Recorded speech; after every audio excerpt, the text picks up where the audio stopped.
initiative at the Jailhouse. Our work is exclusive to Jailhouse lawyers, but our work is rooted in the legal empowerment of community, lawyers, and institutions. Today, we are excited to share our digital archive flashlights, which is a space dedicated to the lives, work, impact, and history of jailhouse lawyering. Today, we're going to introduce you to the Our Roots section of the site, which is a living timeline from the 1700s to the present that looks at the journey of jailhouse lawyering.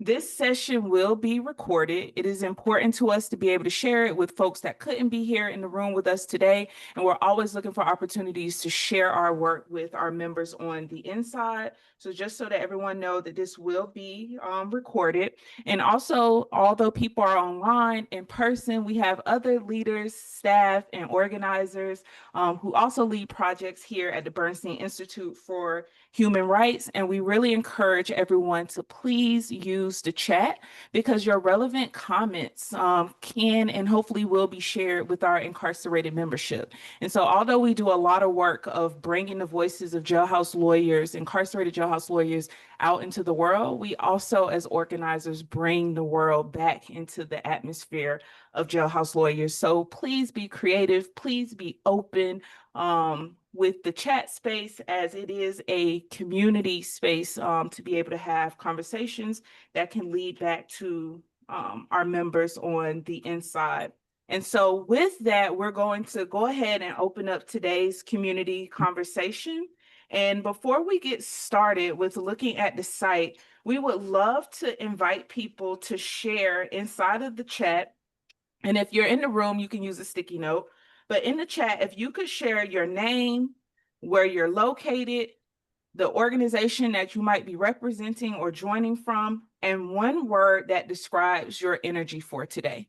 And so we're gonna put the prompt inside of the chat. But if you don't mind, if you're in the room or online, on this in the chat, if you could please write your name, where you're coming from, the organization that you represent or you're a part of, and one word that describes your energy for today. And as people are putting their information inside of the chat, I'll go ahead and get us started for today. And so today we're going to be talking about jailhouse lawyers. And this may be a term that people may not have heard of. And so what is a jailhouse lawyer? A jailhouse lawyer is an incarcerated individual that has studied and or self-taught themselves the law, and they're using the law as a tool to not only support themselves, but other incarcerated peers within the prison system. And so although there can be formally incarcerated jailhouse lawyers, typically to be a jailhouse lawyer, you are first incarcerated. Also, when we use the term jailhouse lawyer, we want to make a distinction. So in prison, for some people, it is your job assignment to be to work in the institutional law library as what is often termed a law clerk. And so not all of these positions are paid. There are a few places where people may be paid literally cents on the dollars, but for most individuals, this is a work assignment that you would do that may earn you some good time or gain time, but it's typically not something that you're paid for. Although there are individuals who are assigned to the law library and it's their job and role in the institution, there's some people like a street lawyer who is known in the institution, and their role in the institution is to provide legal support for individuals, but there may be a ton of reasons why this individual may not work in the law library. Jailhouse lawyers, because of their knowledge and use of the law, are oftentimes retaliated against. And so there's just a lot of politics that comes along with who can be assigned to the law library and what that work looks like. So when we talk about a jailhouse lawyer, it could possibly be somebody who is working in the law library, or it could be someone in the prison system that is known by others as having a knowledge for the law and provides that support on the inside.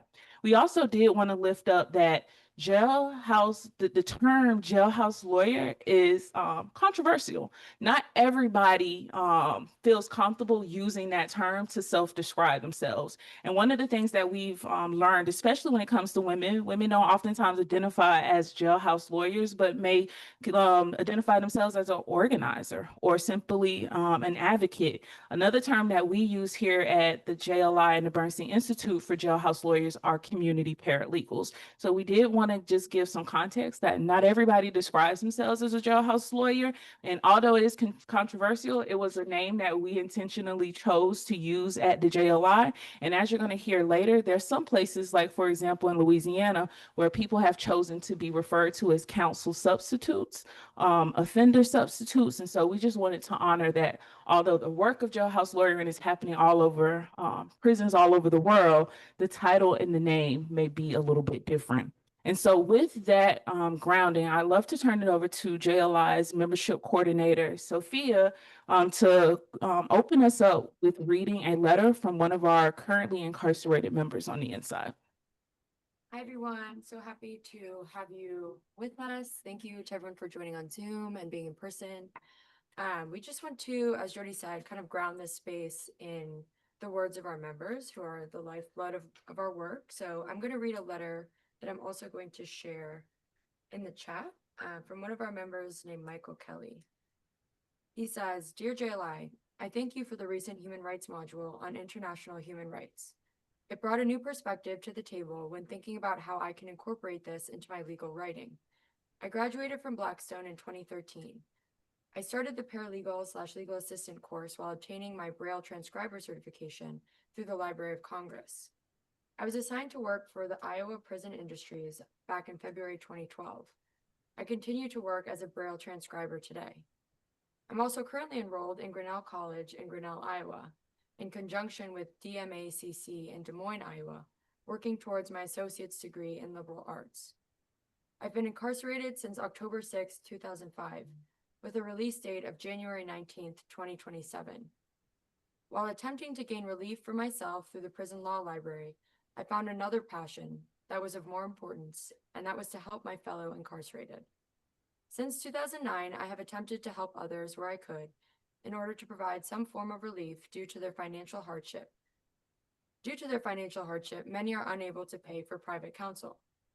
It continues to be true that even in Iowa, the public defender's office employees are overworked and underpaid. This combination sometimes brings shoddy litigation, missed deadlines, or in general, a lack of concern for the defendant. I believe the question was asked, what impact can jailhouse lawyers have on the world or in their communities? It has been my experience that the greatest impact a jailhouse lawyer can have on the world and their community will be to continue to provide free legal services to their fellow incarcerated. Here are 5 ways I would suggest to any jailhouse lawyer starting out. If you haven't already obtained your paralegal, legal certification, I strongly suggest that you do when you're financially able. This will not only help you, but the incarcerated individuals that you are helping. 2, if your client has an attorney, then your goal should be to help your client help his attorney. In other words, help your client develop issues that have merit. What I find most harmful to any client's case is inaccurate and untruthful information. Help your client focus on the facts, collect any supporting case law, statute, or local rule. Then make sure your client understands how to relay that information to his counsel of record in hopes of obtaining relief, whatever that relief may be. 3, specialize in 1 or 2 legal crafts. I know we like to think we can do it all and we want to help everyone, but this will be harmful to you and your client. So choose your craft well and perfect your craft. 4, don't be afraid to say no. Again, we might think we can do it all, but sometimes even we are limited in resources and knowledge. There's nothing wrong with saying, I'm not able to do this. Tell your fellow incarcerated they will need to seek the opinion of a qualified attorney. Although you might not be able to help with the litigation, your knowledge and guidance can still be of use, so do what you can. And number 5, finally, you, the jailhouse lawyer, are your own best advocate. Be a part of your institution's community. Even if you do not have the legal resources we have here in Iowa, such as the Electronic Law Library, contact your administration and see if you can have this program installed in your institution. Send other jailhouse lawyers positive and negative letters of wins and losses. You can learn just as much from adverse rulings as good ones. If you have any local advocates, be sure to keep them in the loop and find other local advocate groups who are willing to support the cause. Here's the biggest hurdle. Remember to share information with others. Best regards, Michael Kelly. Yes. Thank you so much, Sophia. And before we get into the timeline, today we're really excited to introduce you all to flashlights and the Our Roots section of flashlights. But before we get into the timeline, we'd love to just share a little bit with everyone about the Jailhouse Lawyers Initiative. And so in 2018, I won a Soros Justice Fellowship that allowed me to start the Jailhouse Lawyers Initiative. At the time, I was participating in several national and state movements, and although this was the first time that I ever heard about the concept of abolition, I recognized immediately that jailhouse lawyers were essential to this strategy of abolishing harmful systems, institutions, and laws. And so, although there were many strategies and pathways to achieving abolition, I understood that jailhouse lawyers and strategies from the inside out were very important.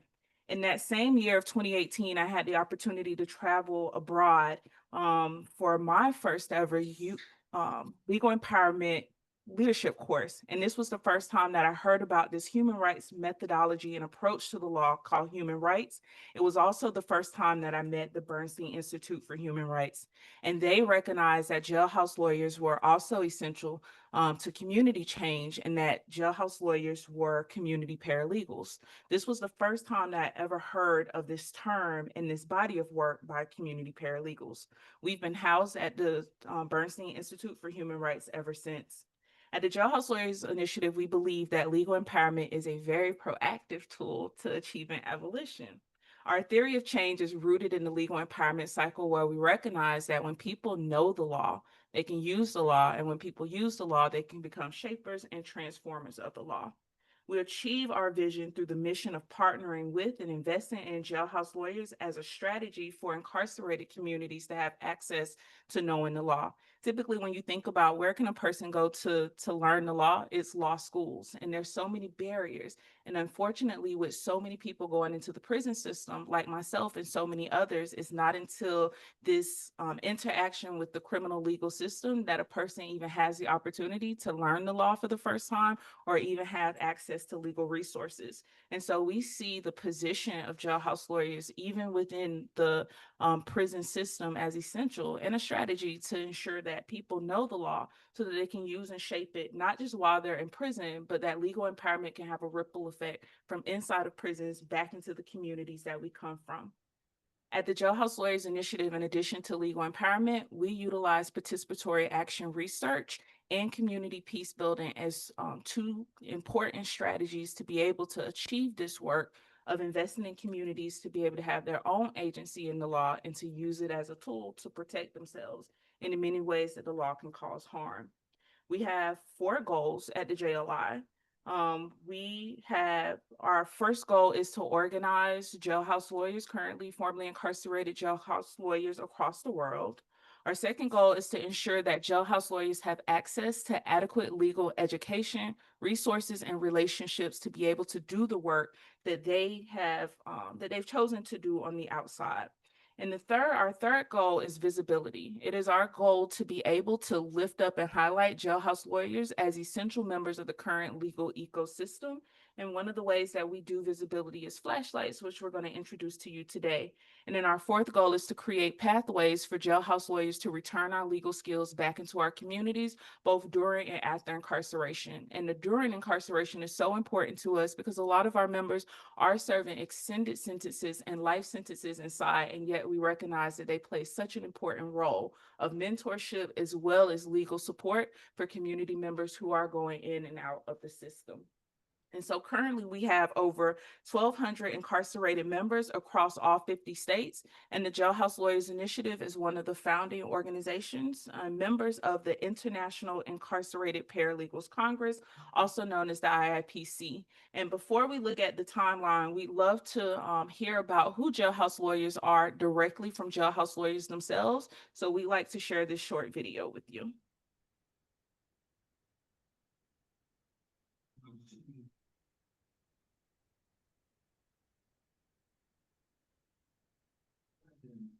And it was so fun to me. It was like watching a tennis match. I didn't know it was watching back and forth, back and forth.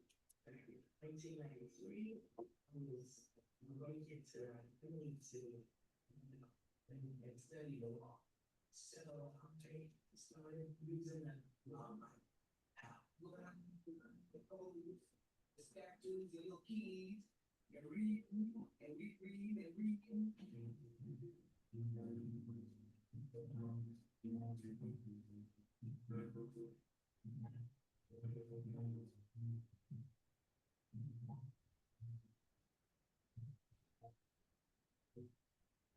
One basic and understanding what my rights were.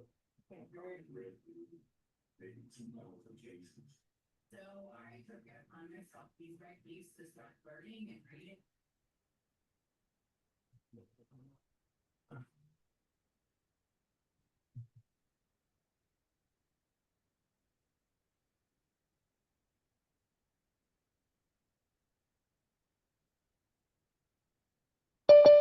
Hold on, for some reason, it just started breaking up. Sorry. So let's just start that over. When I was 10 years old, my cousin Lonnie was convicted to life in prison for a murder that he didn't commit. I sat in court and it was so foreign to me. It was like watching a tennis match and I didn't know the rules. I was just watching back and forth, back and forth.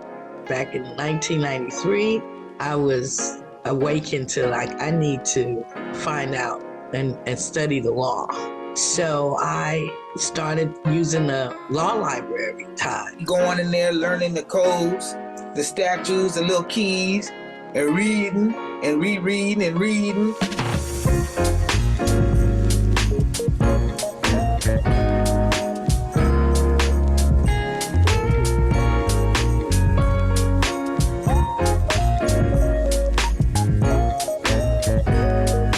I started with the basics and understanding what my rights was. I probably read through maybe 2,000 cases. So I took it upon myself piece by piece to start learning and reading and going to legal library and talking to other women who had done this before and compiling this information so that I could share it with everybody. It's a huge emotional challenge to have gone to jail and do this work. Jailhouse lawyer, that is an incarcerated person who kind of on their own learns about the law, studies the law. that advocates on their own behalf and on behalf of others. It might be write-ups within the facility itself. Explaining charges and sentencing exposure, and provides informal legal assistance to other people who are incarcerated. A guidance to understanding so people can understand their cases, to fight their sentence itself. As well as also advocating for change within the jail, so better conditions, better access to medical treatment, better food, better hygiene supplies. Like the last line of defense for a person that's incarcerated. Knowledge is power, so understanding the law will inevitably benefit individuals. Because they have been impacted by the incarceral system, they have been impacted by the injustices. They are very passionate about helping people. Every time I did a case, I treated it like it was also mine. I would sacrifice and put the time in, give them my best effort. So many female and young survivors are criminalized, end up in prison, and then don't know how to tell their story. It gives them a little bit of hope or knowledge that, hey, I don't agree with this law and I have a voice and there is something that I can do to affect that change. One person at a time, you can make a difference. I had 7 people freed from jail that year. Brothers are going home. I'm thinking, man, this is crazy. There are a lot of us out there. Y'all just don't know it. We need you guys' help. To me, what's invisible is how easily constitutional rights are ignored. I would like to make that visible. That's what those that are still in there need. And They should have the materials they need. I think they need access to computers, access to you. echo our voice, put our voice out there. That's what we need. We need to recognize those that have the experience to be an advocate, a representative of the people. And I want us to see it. I want it to shine. Shine.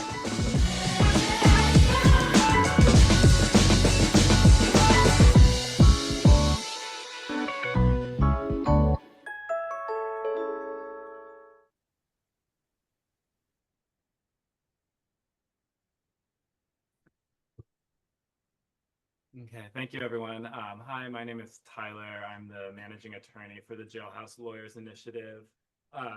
We're really excited to share the timeline with y'all today. As Jody mentioned in her intro, the timeline is just one part of Flashlights, our digital archive, really showing the world the work of jailhouse lawyers. This archive really first came to be because of all of the letters that we were receiving from our members. One letter that you heard from Sophia, our membership coordinator, at the beginning of this presentation. And so on Flashlights, you'll find a digital archive with hundreds of letters from our members talking about all of the current work of jailhouse lawyers. There's also a special part of the site called Us Too, really featuring the work of women who are doing legal work in prison, legal advocacy, justice work inside. But today we really wanted to zoom in on our roots, which is the section of the website that really talks about the history of jailhouse lawyering. We're recognizing that all of our current members are building off of decades and century of work of people who have been inside, who have been stuck inside these really unjust, inhumane, and harmful institutions and systems, and yet have tirelessly worked to become the architects of a legal resistance. And so we're really excited to think back on the lineage of where all of our members are building on, and to just really honor the work that came before. And I think that's one of the reasons we're really excited to dive into the timeline today. So we're going to be hearing from 4 of our team members within the timeline. There's 4 time periods, chapters 1 through 4. The first chapter will be covered by Camilla, our legal intern. The second chapter will be covered by Darren, our director of community engagement. Our third chapter will be covered by Chi, who helps organize our feminist circles and is our in-house participatory action researcher. And the final chapter will be covered by Jody, who is the founder of JLI and directs all of the work that we do. And as my team members are going through the timeline, we'll be sharing the timeline visuals with you as they sort of explain some of the stories that make it up. But we would love for you to start reflecting on the question of what is at stake when incarcerated people are erased from legal history. This is something that has been happening for centuries. We're doing a little bit of work to sort of shed light on their stories. But as you sort of reflect on this, if you have reflections, we'd love for you to share them in the chat if you're online, share them on the sticky notes if you're here in the room with us. But we're really excited to share these stories with you. And with that, I'll turn it over to JLI's legal intern, Camilla.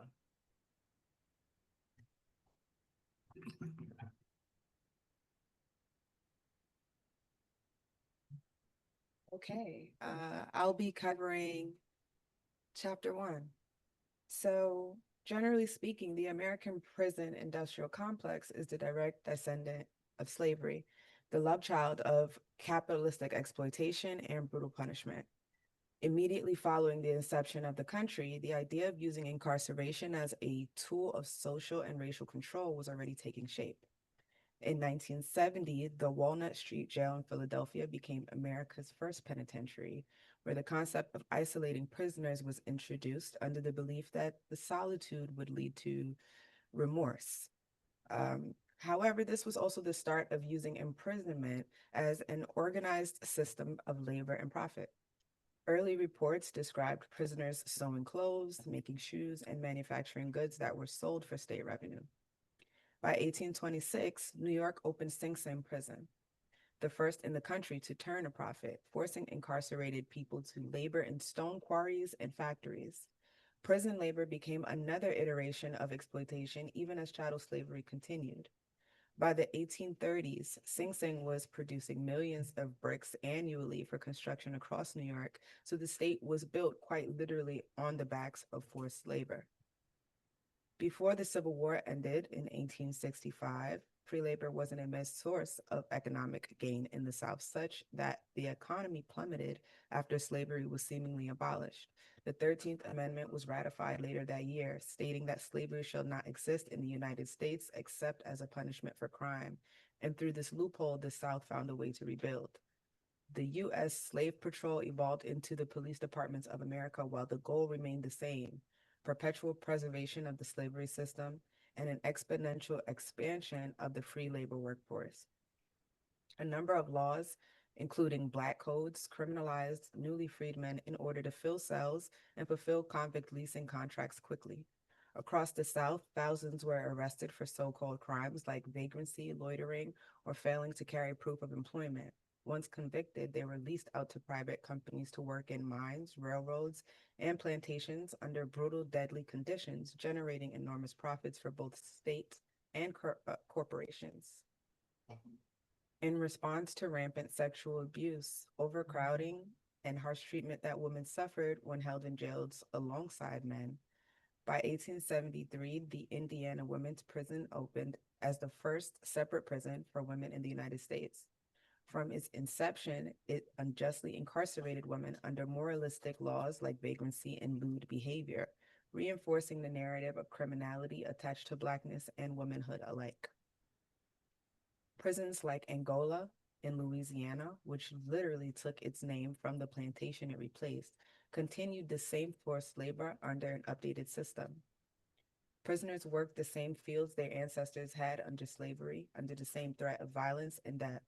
By the turn of the century, Angola was infamous for conditions described as worse than slavery, with guards routinely using corporal punishment to extract profit from prisoners' bodies. By 1891, the federal government passed the Three Prisons Act, creating the first official federal prisons in Leavenworth, Atlanta, and McNeil Island.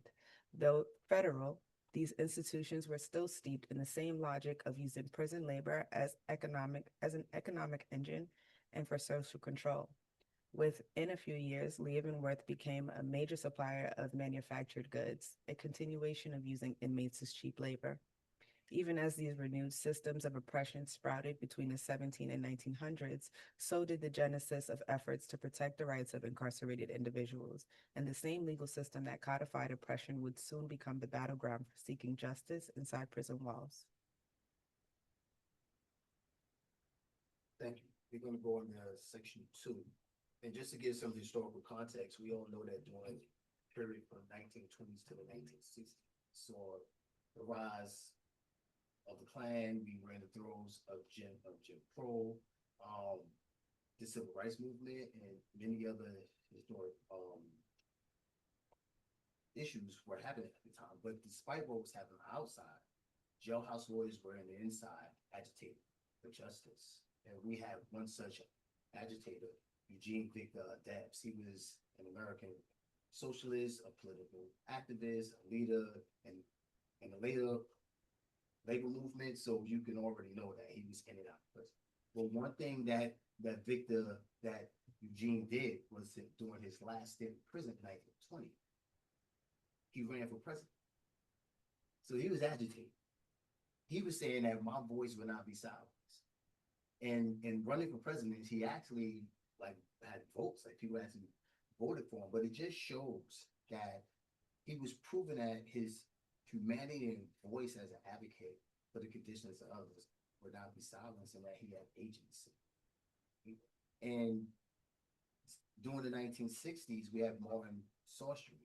Martin Sorcery was denied access to his religious materials, and he suffered disciplinary actions in Clinton in New York as he fought for his religious materials for him and others. And he argued the case Pierce versus Lavelle in 1962. And this case actually recognized that men and women who are incarcerated have a right to practice all their rights, and that incarcerated people had a constitutionally protected rights to challenge prison and conditions.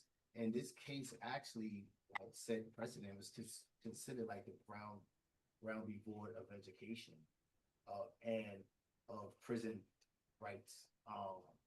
And he also went on to win a lot of other racial and discrimination cases, challenging and systemic injustices in prison. And then we have Clarence, I can't pronounce his last name, Gideon. So Mr. Gideon was unhoused with an 8th grade education. He was arrested he entered a pool hall. He was arrested for that. He was refused counsel in Florida, but he represented himself. And as you know, he was found guilty. But he believed his rights, it was violated. So he actually petitioned the court. He hand wrote it to the Supreme Court. And he actually won. And he won the rights for all people who were, despite them having the ability to pay, that they had the right to counsel, and it extended to state and courts. So, and then we have Richard versus Richard Mayberry. And Richard Mayberry also challenged the fact that he wasn't allowed to purchase legal books in prison. And he went on to argue that legal books were not considered contraband, and that he should be able to have his books in his cell as well as of others. And he went on to argue another case, it's called the Imprisoned Citizens Union versus SHAP, and he challenged the health issues in prison, overcrowding and abuse in prison in Pennsylvania. He was actually in 1972 named like one of the top attorneys in the state of Pennsylvania. And again, he was incarcerated. And then we have Thomas versus Cooper. Thomas versus Cooper argued that, again, that his religious freedoms, it was being violated, while he was denied religious texts, while Christians were allowed to have these texts.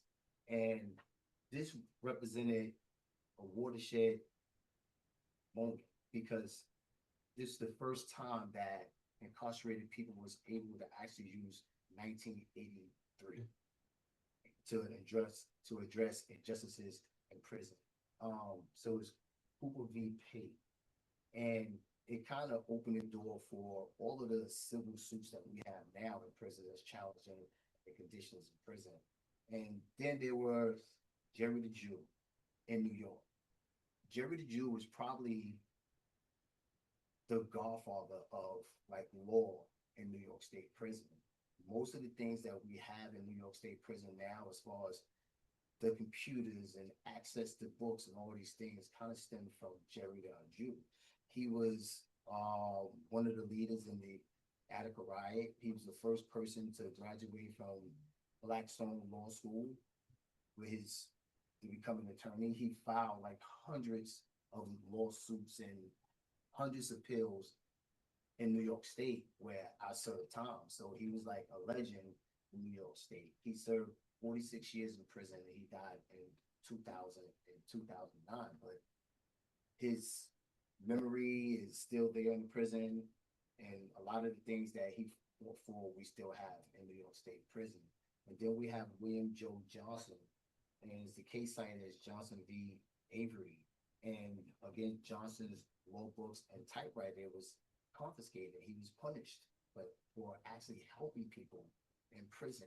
So because he was helping people, he was being attacked. He was sent to solitary. And what Johnson did was Johnson said that in Tennessee, you can't prohibit people from actually helping others. And the Supreme Court agreed. And this is the first time that we actually had a case that said that it's not a violation for me to help you. This kind of paved the way for Bounds v. Smith and law libraries that actually be placed in prisons around the country. Thank you. So kind of going through this time history, we're going to be looking at the 1970s to the 1990s. And this is often described as a high tide of jailhouse lawyering. And gating off of the national attraction of what you just shared, Darren, of Johnson versus Avery, which was the massive 1969 Supreme Court decision, it then allowed for future victories within jailhouse lawyering to really be cemented into the law. One of the biggest court victories actually came from a Texas prisoner named David Ruiz.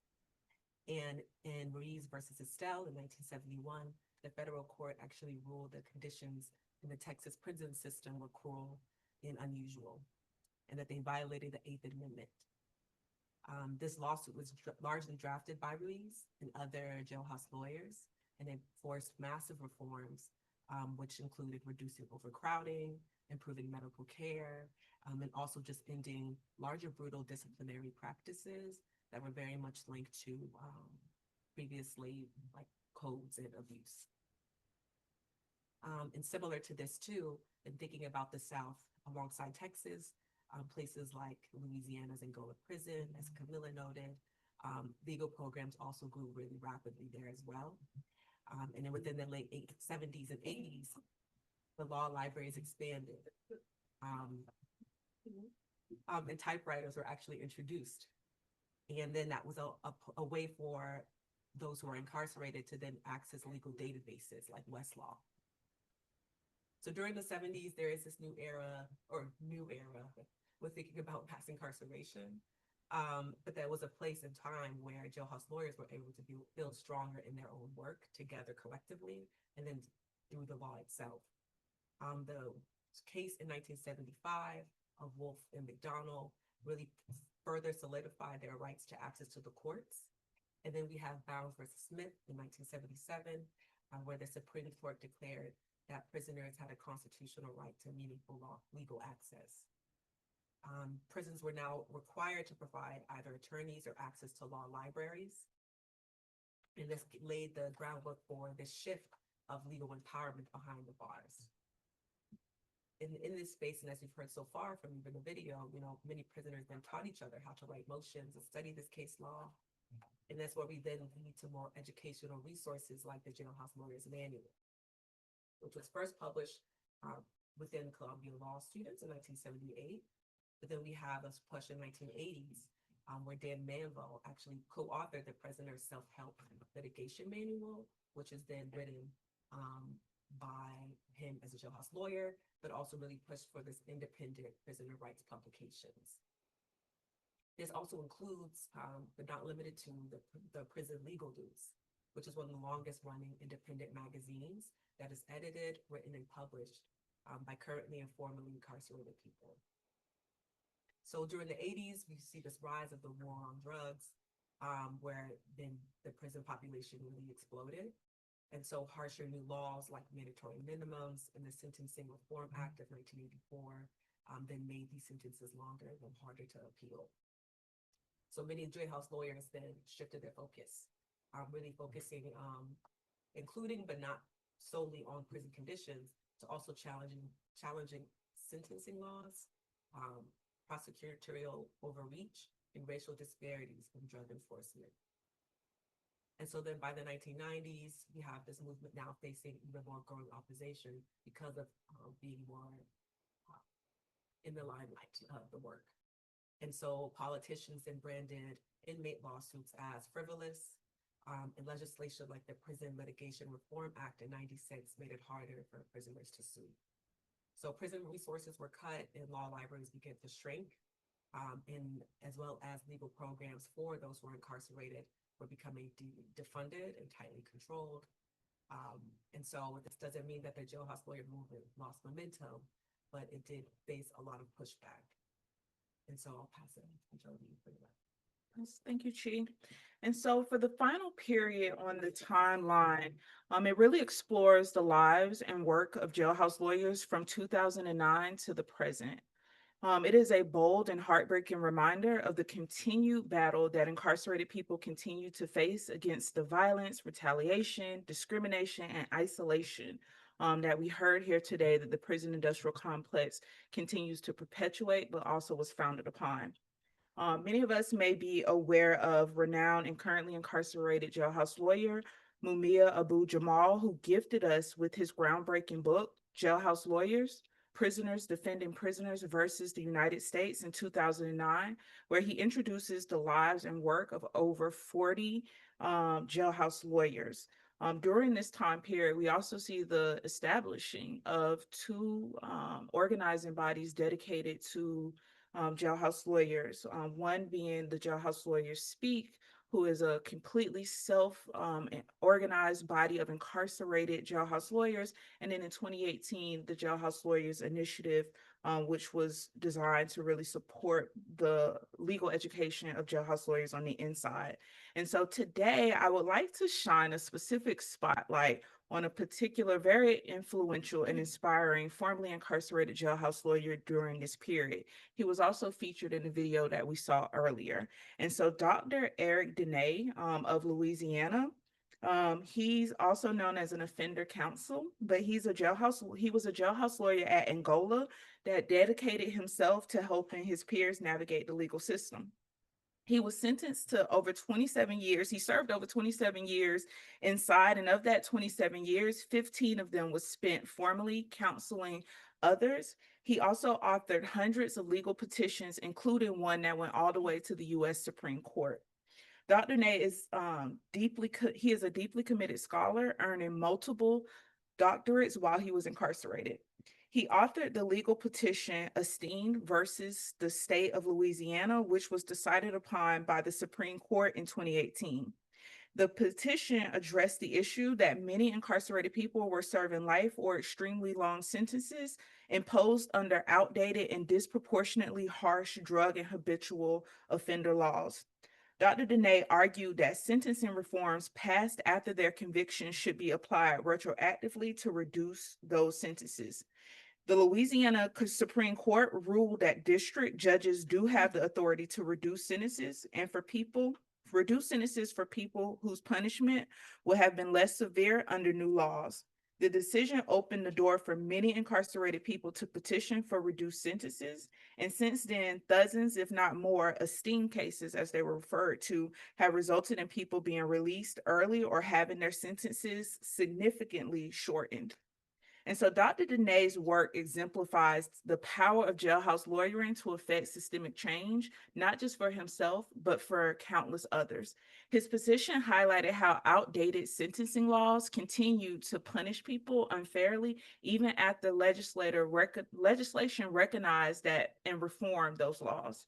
The Esteem decision affirmed that courts have a role to play in correcting these injustices.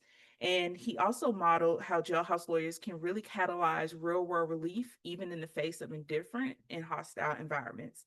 And so in this period, it really illuminates how jailhouse lawyers continue to challenge the long tail of mass incarceration into the present day, but also demonstrates that legal empowerment within prisons can push forward decarceration efforts and fairness in sentencing. Today, we took a very small glimpse into the roots of jailhouse lawyering, but the Our Roots timeline truly documents the powerful and ongoing story of jailhouse lawyering, a story of resistance, creativity, and legal empowerment from the inside out. This timeline reminds us that jailhouse lawyers have shaped not just individual lives, but the laws itself. We encourage you to visit the site and explore the timeline and to share it with others. Each moment tells a deeper story of courage, advocacy, and justice in the making, and it reminds us why jailhouse lawyers are the soul of the movement. And so with that, I'm going to turn it back over to our membership coordinator, Sophia, to share some of the needs that we see from our members who write to us from the inside. Thank you, Joby. So as everyone has shared, the centuries of work and struggle that they went over in the timeline are the foundation of JLI's commitment to supporting jailhouse lawyers and uplifting their critical role in our legal ecosystem. And while we are dedicated at the JLI to legal empowerment alongside participatory action research and peace building as the core of our approach, we recognize that, as you can also see in the Our Voices section of the Flashlight's website, the need where they speak themselves through their letters, the needs of jailhouse lawyers are vast and ever-changing. And as we continue to uplift their needs, we also seek to expand our partnerships in hopes of creating a network to support jailhouse lawyers that exists beyond our own efforts. So through our members, we wanted to highlight a couple of their outstanding needs that we work to address, but that we also hope to continue to address through our partnerships.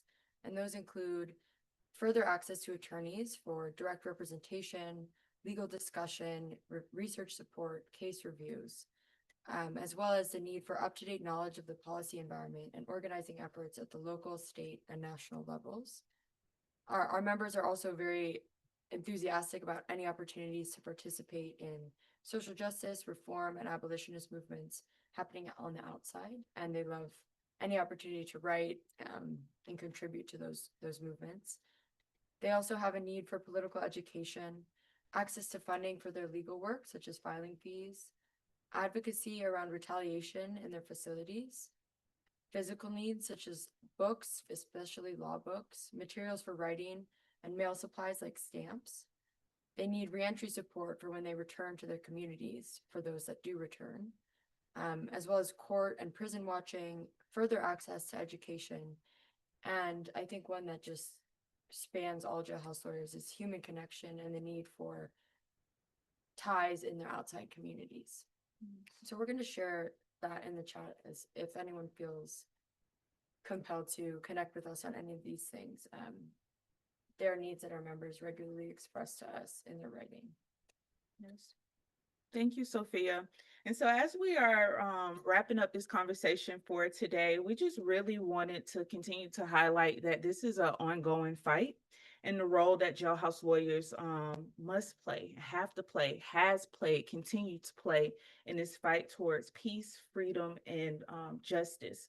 And so where do we go from here? Because the Jailhouse Lawyers Initiative is very exclusive to jailhouse lawyers, our focus is typically in prisons. And so the Community Conversation series, as well as Flashlights, is a way for us to start to really make our work and our members visible in a way that we can attract the many relationships, as Sophia named, the resources that they need, but most important, the partnerships and the relationships. And so the JLI strategically partners with law school institutions across the country to ensure that jailhouse lawyers have access to adequate legal education that is co-authored by them and with them. And so, as Sophia named, there's so many other needs and barriers that really fall outside of legal education. And so ways that the outside, people on the outside, institutions, organizations, organizers can support us. And one way, you can sign up for our listserv, and we're going to drop the link to sign up for our outside membership listserv, where you can stay up to date with different campaigns that are happening at the Jailhouse Lawyers Initiative, different events that we might be having, conversations, as well as you can stay connected to the many ways that we're advocating with and for jailhouse lawyers on the inside, as well as through our outside membership. You can hear directly from our members on the inside. Curriculum development. Our niche inside of this work is really legal education. And so we partner again with law students, with law schools across the country, legal clinics and organizations to really develop legal curriculum related to the topics that we get directly from our members on the inside. And so if you are a part of an organization, institution, law school, and you are interested in learning about ways that you can partner with the Jailhouse Lawyers Initiative to co-create legal curriculum, we'd love to hear from you. Also, today you saw one small part of Flashlights, but hopefully tonight, later on this week, you're going to really delve into the site and you can see the importance of why we have to have these conversations in all places, all the time.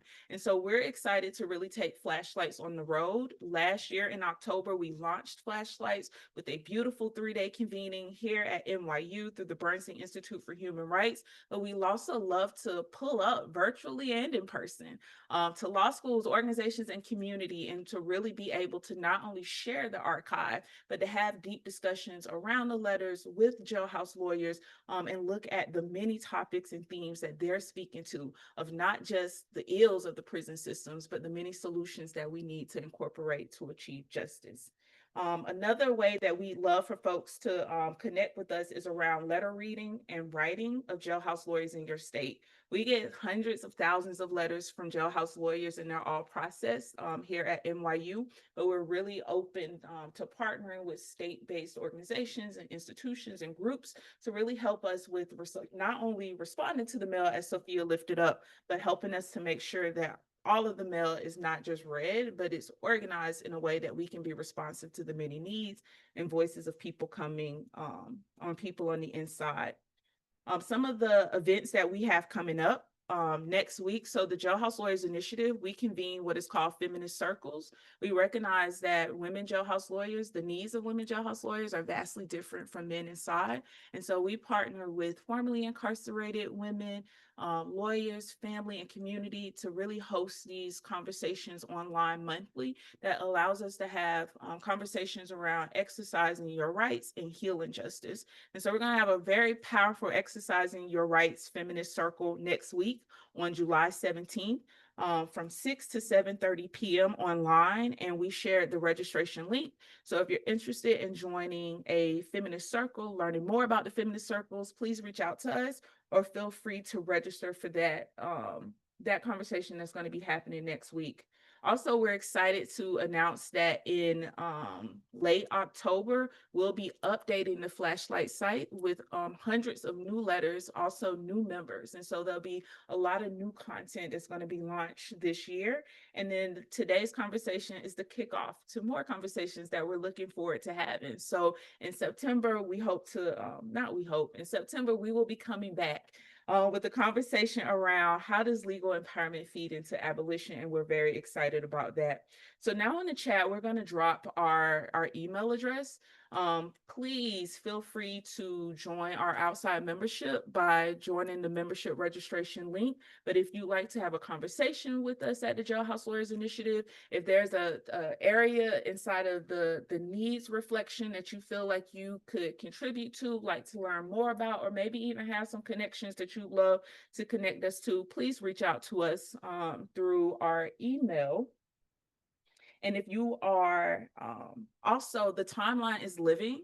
And so although this was our initial offering online, we want the timeline to grow. So we know there's so many jailhouse lawyers and also legal history that is not currently on the site. And so if there are jailhouse lawyers, if there are times in legal history that you recognize needs to be included on the Our Roots timeline, please share that information in Jailhouse Lawyers with us. And the last thing I'm going to say before we get ready to close it out is how can Jailhouse Lawyers become members? And so you can always write to us, email us, and share the names of Jailhouse Lawyers, or we'd be happy to share our mailing information. But through the outside membership registration link, you can also through there put the name and DC numbers of incarcerated loved ones or jailhouse lawyers that you're working with that may be interested in joining the JLI as a member. And so now I'm going to share a quote by one of our inside members, Richard, and it says, "It is time some of the professors, students, lawyers, judges, policy writers, and future jailers demand to talk to the few of us that have lived in this world they have created." I'll read that one more time. "It is time some of the professors, students, lawyers, judges, policy writers, and future jailers demand to talk to the few of us that have lived in the world they have created." And so with that,